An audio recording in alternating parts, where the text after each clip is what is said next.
تحفر، ولكن هادشي ما كان ساهل كيف ما كانت كتظن. وكانت باغيه تمشي للخزانه الاولى تقضي حاجتها، ولكن الراجل غيشرح ليها بلغه الاشاره وبدات كتفهمو، وقال ليها باللي هو 3 ايام ما شربش وطاها الحذاء تاعو باش تقضي فيه حاجتها، وبدا كيشرب من الحذاء وتا هي شربت شويه من الحذاء.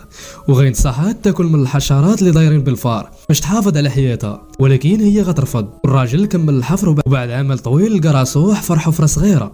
المراه حست بالاحباط وبدات كتبكي، والراجل غيبدا يخفف عليها بالغنى. المراه غتمسح الدموع تاعها وبدات كتغني معاه.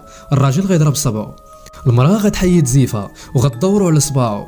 مع مرور الوقت غتكون بيناتهم صداقه وفي هاد الظروف الصعيبه، وملي ركزوا باش يعاونوا بعضياتهم الباب غيبدا يتحل بشويه بشويه، وغيمشوا ليه بالزربه ولكن غيتقفل، وملي غيوصلوا ليه غيرجع للوضع اللي كان فيه. ومن بعد محاولات كثيره غيكتشفوا بلي الباب كيتحل ملي كتعطيه ظهرك، وغيبداو راجعين وما عاطيين ظهرهم.